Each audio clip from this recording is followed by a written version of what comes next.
Welcome back to the channel. In this video, we're going to expand upon the previous video where we created an AWS SFTP server allowing SSH key authentication to now allow password authentication.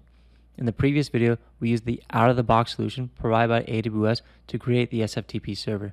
In this video, we're going to use a custom CloudFormation script to create the SFTP server to allow password authentication. We're going to be using new components in this video that we didn't use in the previous video on AWS. These components include AWS CloudFormation, which is going to create the components necessary for us to run the AWS SFTP server on AWS for us automatically, S3 bucket to store the files that we're going to access on the FTP server, secrets manager to store our user credentials, API gateway and Lambda to provide our custom authentication method using passwords instead of SSH key authentication, and IAM roles and policies to restrict access on either an admin or a base user level, where admin will be able to upload, download, and delete files, but the base users will only be able to download files. We are not going to be using SSH keys in this video because unlike the previous video where we use them for sign-on, we're going to use passwords in this video. So we're not going to use PuTTY-GIN like we used in the previous video. We are going to continue using WinSCP because I'm on a Windows machine to access the FTP server. Feel free to use your favorite FTP client to connect to your FTP server on AWS. You don't have to use WinSCP. Before we get started though, you can help me out a lot by doing a few simple things. Sponsor me on either GitHub sponsors or on Patreon down here. Subscribing to the YouTube channel, liking this video, and sharing it on platforms you use like Reddit, Discord, or just any group you use with your friends. Starting the repo on GitHub up here, and also follow me on GitHub. All these things help me out a lot. I'd really appreciate it. All right, now that we have the introductions out of the way, we can actually get started. Here's the code. We're on this repo right here. You're going to go to code, copy the code, open up your terminal, git clone paste. Once you have it cloned to your local machine, you can open up in your favorite code editor. I'm going to use Visual Studio Code. So the first file we're going to look at is the CloudFormation script we're going to use to create the AWS components. It's in the AWS SFTP server, the top level directory, AWS files, and then this file name. So to get started, we have a few parameters up at the top that we are allowed to specify when we're creating the CloudFormation script. We'll walk through this later. The real meat of it comes down here on line 254, get user config Lambda. This is where we specify the Lambda code that is going to provide the custom authentication method for us to use passwords and secrets manager instead of relying on SSH keys. So instead of walking through all of this, let's actually run the CloudFormation script. So let's minimize this. Let's go to AWS, CloudFormation, and create a stack. Template is ready. Upload a template file. Choose your file. Like I said before, AWS SFTP server, AWS files. Choose the file. Next, give it a stack name. Call mine AWS SFTP server. You can use the same name if you want. API stage, we're just going to leave it as prod. Create server, yes, we want to create the SFTP server. Prefix, we're going to put this as our prefix. It's going to make life a little easier to identify the elements. Python runtime, this is something I added myself. You can specify whatever you want. I'm going to do Python 3.9 for the most latest version. And then a secrets manager region, I'm going to leave this blank for now. Let's click next. Nothing else to configure. Next. Acknowledge and create stack. All right, it's creating the server now. I'm going to pause the video and come back after it's done creating. Okay, the stack is done creating. Let's actually start walking through what was created. First thing we can go up to is API gateway. We go to APIs. We click into our API. We scroll down to the get method.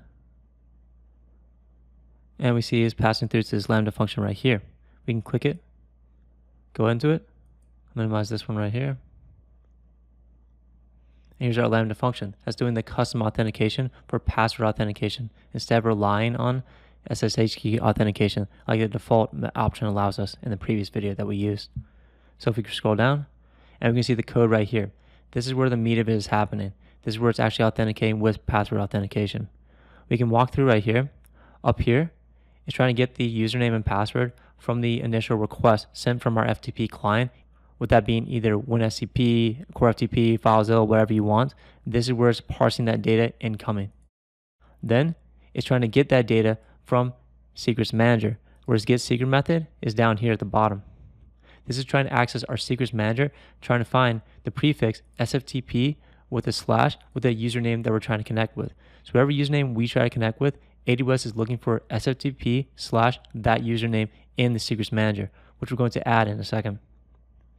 Then it tries to load the response from secrets manager as a JSON. It checks the password. If the password is there, then tries to compare it to whatever password we gave with whatever password is stored in AWS Secrets Manager.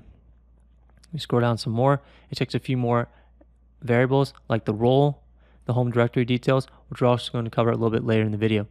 But this is the basics of how it's working. It's pulling the data that we send from our Core FTP client, whether that be, again, WinSCP, FileZilla, Core FTP. Then it compares the password that we supplied with the password that was stored in Secrets Manager. Great. So we have an understanding of how this works. Now let's go to AWS Transfer. We'll refresh right here. And we see the server was created for us. We can click into it. It's using a custom identity provider. If you're following along in the previous video, we didn't use a custom identity provider. We used the out-of-the-box provider from AWS, which used SSH key. This custom identity provider uses the custom API gateway, which we just walked through up here, and the Lambda function, which the API gateway uses for authentication. Now, we see the employees online, we see it's public, great, everything we need. No problems here. Now, one thing we'll notice here, if we scroll back up to the top, and you go back to servers, we click into here. Before in the previous video, we were able to simply just check the server and click add user up here with no issues and simply add users. Very easy, right? Not as simple with password authentication. We no longer have this functionality. That's why you have to do it manually with the Secrets Manager. Now, before we go to Secrets Manager and start adding our users, let's walk through a few more components we need. First is S3. Let me zoom in a little bit. So we have two buckets here. The rolling bucket you need to create is this one right here. I've named it S3 bucket SFTP server. S3 buckets have to have unique names globally across all users, so you can't use the same name, but pick a name that you like that is simple to follow along with this video. If you click into it, I have two user folders, Alex and John. I have two user folders because I'm going to demonstrate both admin user rights and base user rights. The admin user rights I'm going to assign to Alex, which can upload, download, and delete files. The base user rights I'm going to assign to John, which can only download files. In the Alex folder, I just have two simple files, and in the John folder, I just have two simple files. So I recommend you create the S3 bucket, whatever name you want. I've chosen this one up here. Create two user folders, whatever names you want. You click Alex and John if you want to follow along, and put at least one file in each folder, where I put two myself. I created this second bucket right here, S3 bucket SFTP server temp, just to show for illustration purposes, we cannot see this bucket when we connect to the FTP server. This is by design. We don't want to see buckets we're not permission to access. Okay, so that's good. The last thing I want to go through before we actually start creating our users is IAM. So once we go to IAM, we can go to policies. We need to create two policies. I kept talking about admin and base users. We need to create the policies for the admin and the base user to restrict access accordingly. The way we can do this is we can create a policy. We can go to JSON because we're just going to copy and paste. Go back to Visual Studio Code. Open the file in the same folder as the CloudFormation script, AWS files, IAM role user base.json. So we can't use this file just as is. We need to replace these S3 bucket name sections right here. So go back to AWS, S3 bucket, copy whatever S3 bucket name that you use. Remember, I use S3 bucket SFTP server. So I'm going to go back to Visual Studio Code, paste, and paste again. Make sure you keep this slash and asterisk after. That's necessary. You'll notice it just says list and get and get and get. This is the base user. We're only allowing to get files, which is download, which is all we want for the base user. We go back, go to IAM, copy, paste, click next tags, next review, give it a name, IAM policy SFTP base user. Great, list and read exactly what we want and create policy. I've already created it, so I'm not going to do that here. I'm going to click cancel. You will click create policy. Make sure you have this name saved somewhere so you can reference it later. Click cancel for me, not for you. After you do that, you're going to do the same thing for the admin. So you're going to do create policy again, run through the same steps, go to Visual Studio Code, IAM role user admin.json. This time you're going to replace the same thing, S3 bucket names right here and right here. So we go back, S3, copy this, go back to code, replace, and then you can copy and paste to create the policy. I've already created it. Let's just take a look at it real fast. IAM policy SFTP user admin. Click in. Here we go, listing the bucket. And here we have our different permissions. Not only do we have the get object, we also have the put and delete object. So again, we can upload, download, and delete with admin, but only download with base. And we have the same S3 bucket SFTP server, which is what we want. Great, so we have the two policies. Now we can go to roles. Now we're creating these roles so we can attach the policies we just created to the roles, because the roles are what we're going to assign to the individual users in Secrets Manager. So we can create a role. Pick whatever you want, it doesn't matter, because we're going to change this after the fact. Click next. I'm just going to scroll down. Here's mine right here. IAM policy SFTP user base. I'm going to create the base role first. After you have it, you can click next. Give it a role name. IAM role SFTP user base. Take out the description, don't need it. We're going to change this trusted identities after the fact. We only have one permission attached. Create the role. I already created mine, so I'm going to click cancel here. After you have the role created, you can search for it. Here's a user base we just created. Go to trust relationships, and we're going to edit this. So edit trust policy. Go back to here. Scroll over. Same folder, AWS files. We're going to go to IAM role user trust relationship. Copy all this. We're giving access to S3, which is the bucket where we're storing our files we're going to access with the SFTP server, and also transfer, which is where our AWS SFTP server is being hosted. So go back, Control A, Control V, overwrite, nothing to change, and then update policy. Great. Now we're going to do the same thing for the admin user. We've already created the policy, so we just need to create the role and attach it. So follow the same steps, give it a different name, attach the IAM admin role policy we created a few minutes ago. And make sure you're after done, you search for it, go to IAM role, admin, trust relationships, edit trust policy, and then paste, update policy. Great. So now you should have this one and the base user role. After you have them both created, then we can actually start creating our users. So let's go to Secrets Manager. So now we're in Secrets Manager. This is where we're going to create our users. We're going to store our first secret. Other type of secret, key value. The first value we're going to store is the password. So we're going to type password here, exactly as is. It is case sensitive because we're pulling this from the Lambda function. We go back to Lambda code. We scroll down. Right here, response dict. Response dict is from the get secret.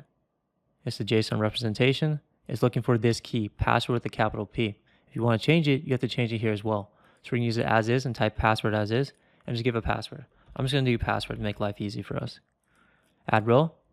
Next, we're going to add the IAM role. So we're going to do role. Go back to IAM. I'm using my base user role. So I'm going to type IAM up here. Here's my base. I'm going to copy the ARN. Go back to secrets, paste. Here's our ARN. Here's our base user role. Perfect. Next, we need to add something called home directory details. What is this? It's going to specify the home directory was the entry point on the SFTP server for this particular user. This is the base user. We don't want them to see other folders in our S3 bucket. If we go back to our S3 bucket, we click into it. We have two folders here, Alex and John. Alex is an admin, so he should see both folders, right? John is a base user. We don't want him to see the Alex folder. If we have 20 users here, we don't want John to know any other users on our SFTP server. We only want John to see John's folder. To allow this, we must specify the home directory details, specifying the entry folder for John is the John folder, and he shouldn't see anything else. So we go back to Secrets Manager. We can specify that here. Okay, so let's take a look at it. It's a list value, indicated by the brackets at the end, with a dictionary inside of it.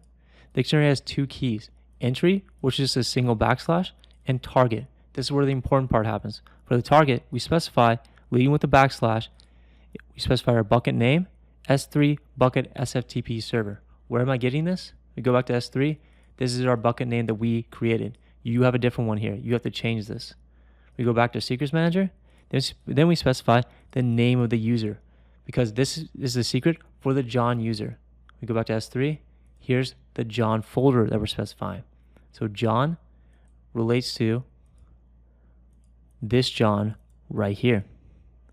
And one final value we need to add is the home directory, which is just going to be our bucket name, again, right here, and our username, which corresponds to the user folder right here. This relates exactly to the home directory details. If this is found, it's checking for the home directory to specify the entry point for our SFTP user. Great. After you specify these 4 values, you can scroll down, click Next, give it a secret name. Remember, the secret name must be exactly like this, SFTP/John, where John is the username. Right here, we were checking the password, right? That's why we were trying to pull in this password from the Secrets Manager. It's pulling the Secrets Manager by calling getSecret, which is the function down here, remember, which is accessing the Secrets Manager, trying to pull SFTP prefix with the input username, which is exactly what this looks like. SFTP/ the username, which is John. So John is going to be our username. Scroll down, click Next, and click Store. Click Refresh. Here's our secret name. Click into it. We're going to retrieve secret value, and we see our secret values here: the password, the role, home directory details, and home directory. Great. So we can actually test this right now. So like I said before, I'm using WinSCP as my FTP client. You can use whatever you want, whether that be WinSCP, CoreFTP, FileZilla, or something else. So here's my WinSCP. I'm going to do new session. So I'm going to do new site, host name, go back, go to transfer, click the server ID, scroll down, get our endpoint, copy.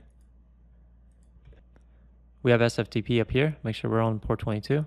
Username, we're going to use John. Where are we getting John? Go back, Secrets Manager, because we named the secret John right here. Has to be 1-to-1.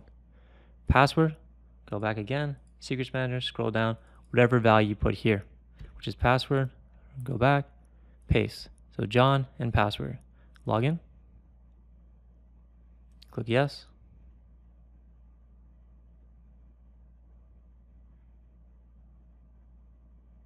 Great, and we're in. Biggest thing we see right away, temp3, temp4. This does not look like our S3 bucket. Go back to our S3 bucket, right here, up at the top. Here's our S3 bucket. Let's click in. We see 2 folders. Click into John, then we see temp3 and temp4. This is exactly what we want. We try to go up directory, can't do it. We try to download. We can download and see the file. We try to delete the file. Can't do it. We try to upload a file. Can't do it. Perfect. This is exactly what we want. For the base user, we can only download files. And what's even more powerful, the user doesn't even know what we called their folder. Their folder is called John. We could have called it whatever we want. They don't see that. They only see the files permission in that folder, or the folders that are permission within that folder. Very powerful and very purposeful for a production-ready SFTP server. Great. The only thing we need to do is create the admin user now. So let's go back to AWS. Go back to Secrets Manager. And we're just going to create a new secret. Store new secret. Other type. Same thing as before. First secret. Password. We're just going to use the same password, make life easy. Role. We're going to copy the IAM role. Let's go back to roles. IAM. User admin now, not base. Copy the ARN. Paste, and one more, we're going to do home directory. And for this one, we're just going to get the S3 bucket name right here, whatever you chose, and put a slash. Why are we doing this? Why are we not putting Alex at the end like we did for John? Because Alex is an admin. We want Alex to be able to see all the folders in the S3 bucket. We want them to see Alex, John, Mary, Joseph, Henry, whatever we have in here. We want them to be able to see everything because they are an admin. If they're a base user, we only want them to see the base user folder. We don't specify home directory details because we're not trying to limit them to just their one user directory. We're trying to let them see all the user folders in that bucket because, again, they are an admin. Next, secret name, SFTP. Give it the username, Alex. Great. So our username login is going to be Alex, and the password is going to be password as we specified in the previous tab. Next, store. Give it a quick refresh, and we see it here. Great, so we can retrieve secret value, and we see the password here. So let's try to sign in with Alex now. Go back to OneSCP. Let's close this session. Let's do a new session. Host name, go back, transfer family, copy the endpoint, paste. Make sure you have SFTP for port 22. Username is Alex. Password is just going to be password. Login. Great. Alex can see the Alex folder and the John folder, which is what we want. We want the admin user to be able to see all the folder names and the folders because the admin needs to be able to know which folder is which to be able to upload the appropriate files to that folder. Click into John, we can see the two files. Click into Alex, we can see the two files. This is a simple example. We have, say, 50 users in here. The admin needs to know which folder to drag and drop files into. We can click into the admin Alex folder. We can check this temp 1. Before, we were only able to download, right, with the base user. Let's try to do that right now. We're able to download fine. No issues. Let's try to delete. No issues. Let's try to upload. No issues. We see now with the admin user, we have all the permissions necessary, not just download, but upload and delete.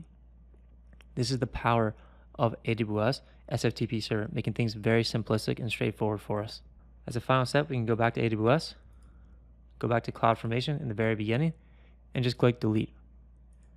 The reason I recommend deleting this stack as soon as you can is because AWS transfer family costs do add up very quickly. This is one of the unfortunate side effects of using AWS for your SFTP server. The upsides are automatic patching and less management necessary from your end. So if you want to save time and not have to worry about security concerns as much, use AWS. If you want to worry about cost, it might not be the best solution to use. All right, that's it for this video. Hope you enjoyed it. In the previous video, we covered SSH key authentication. In this video, we covered password authentication using a custom authentication provider with AWS API Gateway and Lambda.